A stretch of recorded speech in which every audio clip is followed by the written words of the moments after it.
Y en esta parte tenemos también a la doctora Magali Torrialba. Ella es médico traumatólogo, experta en cirugía de mano. El otro día asomé lo del dedo de gatillo, hablando justamente con una traumatóloga a propósito de una jornada gratuita que estaba haciendo la Policlínica Metropolitana, básicamente para lo que son las patologías, sobre todo en la niñez, detección a tiempo, ¿no? Todo lo que es esa revisión que se debe para la medicina preventiva ideal. Y en el caso, cuando consulté sobre el dedo de gatillo, me especificaba la doctora que lo ideal es hablar con un especialista en mano. Por eso la tenemos hoy, porque básicamente, más allá de mi propio caso, doctora, es abordar todo lo que ustedes están encontrando como consecuencia del uso y abuso, el exceso en, por ejemplo, lo que es esa conexión diaria que tenemos con el mundo de Internet a través de dispositivos como el teléfono, sobre todo ese, pero también el iPad, pero también la computadora. Bueno, todo lo que se está haciendo ahí, entiendo que está dejando unas consecuencias importantes, por ejemplo, en lo que es pues nuestras funciones de las manos, o también algún tipo de dolencia en brazos, hombros, espalda. Igual con usted queremos revisar las patologías de mano, ese dedo de gatillo que del que estoy padeciendo, básicamente, ¿por qué ocurre, doctora? Buenas tardes y bienvenida. Buenas tardes. Bueno, tú estás hablando de las patologías de miembro superior y una de las patologías más frecuentes de miembro superior son los dedos en gatillo.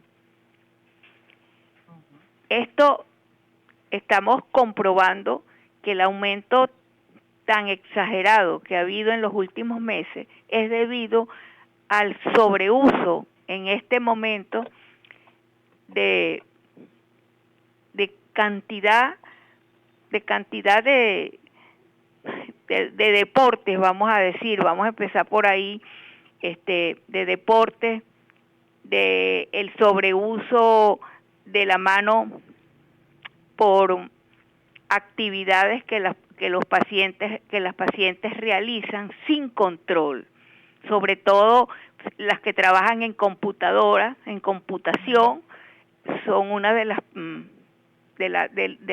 que más se presentan acá.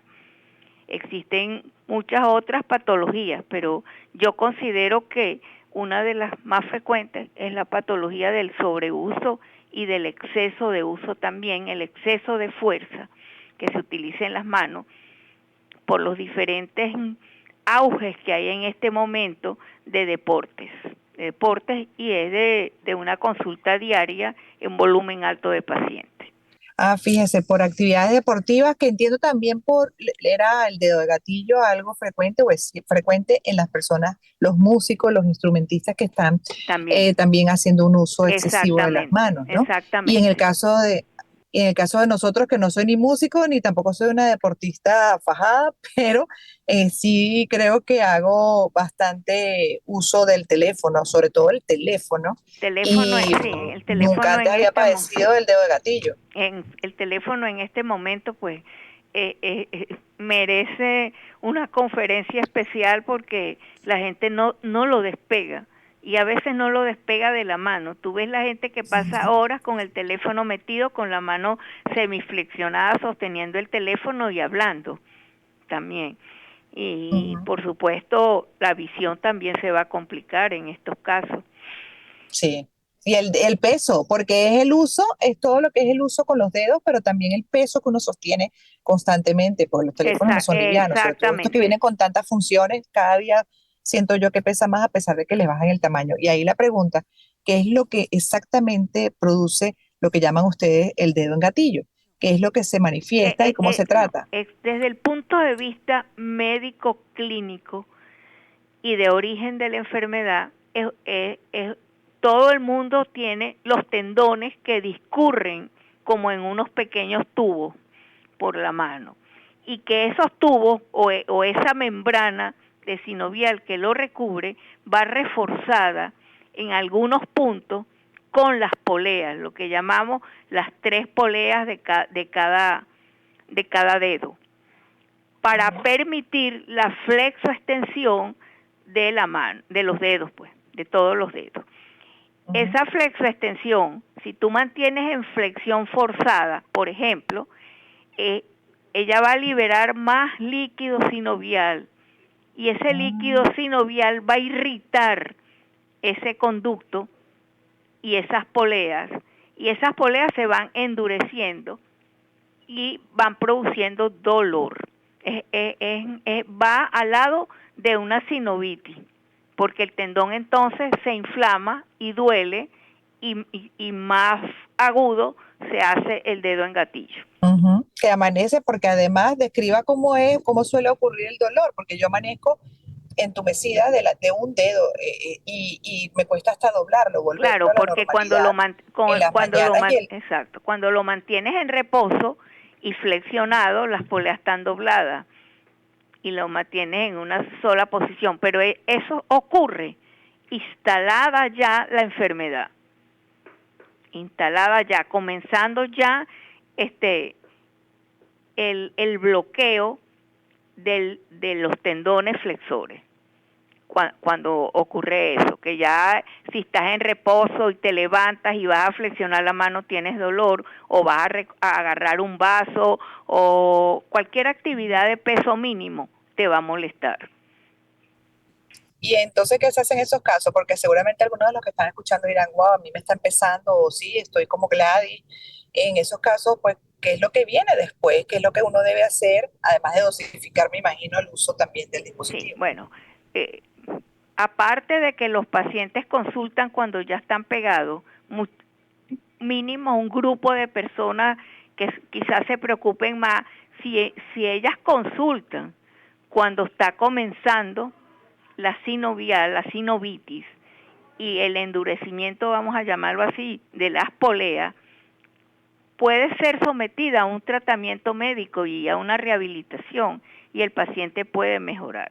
Pero una vez que está instalado el bloqueo, que cuando haces la flexión de metacarpo falángica y articulaciones interfalángicas, cuando las vas a estirar ya tú sientes que están bloqueadas, que te cuesta estirarlo, que te duele más y eso va progresivamente hasta que se atasca el tendón. Y en ese momento que está dura la polea, que el tendón está muy doloroso, cuando la paciente va a realizar la flexoextensión, entonces es quirúrgico. En ese momento es quirúrgico. Es una Cuando ya cirugía. queda atascado. Cuando se empieza a atascar, claro, llega un momento en que el paciente le duelen todas las articulaciones de la mano o del dedo que está comprometido y él viene a la consulta. Uno lo examina, ve que está engrosada la polea, que le duele cuando uno la palpa y que cuando hace la flexión y va a estirar, se le queda trancado y tiene que hacer un esfuerzo para hacer la extensión y eso le produce dolor. Increíble. Yo quería tocar el tema con un especialista como usted, doctora, porque yo con mi propio caso, pues obviamente esto me ha llevado a la reflexión. He buscado todas las opciones para ver cómo puedo yo, por ejemplo, seguir con mis hábitos por mi trabajo de utilizar el dispositivo, pero sin que me genere estas secuelas en lo físico, ¿no? En el cuerpo, en la mano, porque el dolor sí es intenso y llega un momento que puede discapacitar, o sea, puede No, limitar, obviamente, el uso el de la uso mano de las como corresponde. computadoras es muy frecuente también con todas las personas y casi todas las personas pasan mucho tiempo frente a la computadora o por trabajo o por recreo, pues. Ujú. Entonces, en ese momento que ocurre eso, no hay otra. La más común de las poleas que se opera es la polea A1, la primera polea que está justamente cuando uno dobla las metacarpofalángicas. Increíble. Esa polea es la que hay que abrir para que el tendón se deslice y las demás poleas, vamos a decir, se desinflamen y pueda el paciente hacer sus movimientos normales.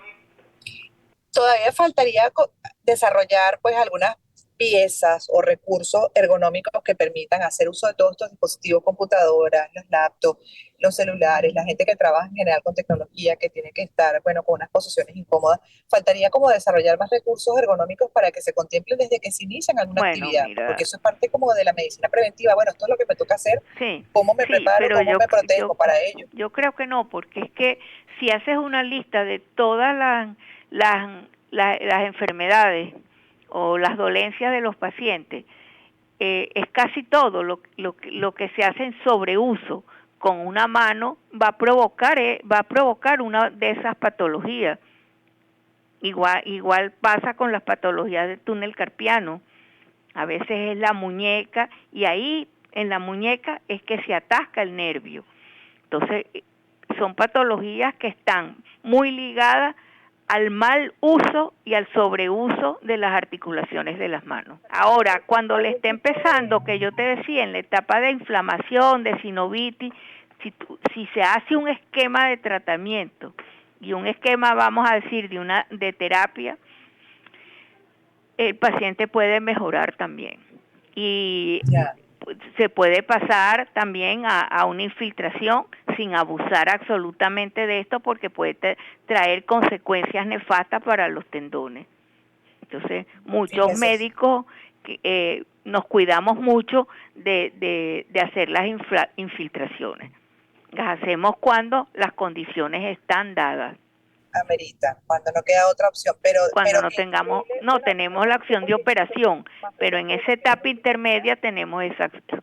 Que bueno, que es importante conocer todo esto, doctora, porque es más frecuente de lo que uno se imagina. Me imagino que cada día tienen más casos por ese abuso en el uso de las manos y bueno, y cómo se puede llegar incluso a evitar una cirugía si además uno está consciente de no llegar a los excesos, ¿no?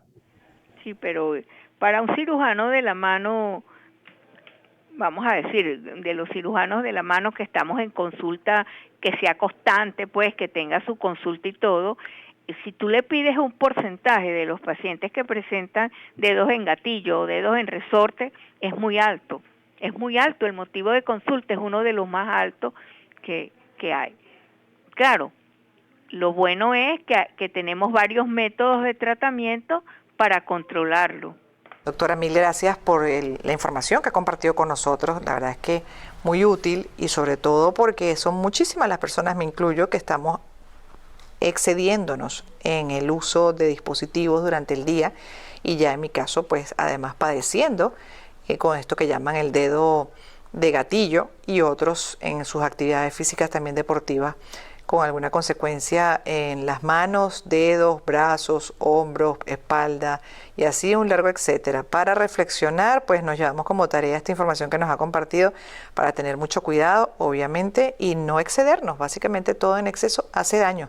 Una vez más, gracias, y gracias al equipo por hacer posible, pues, Gladys en Éxitos, que despido además mencionándolos a cada uno y agradeciéndoles por el esfuerzo que hacen a diario.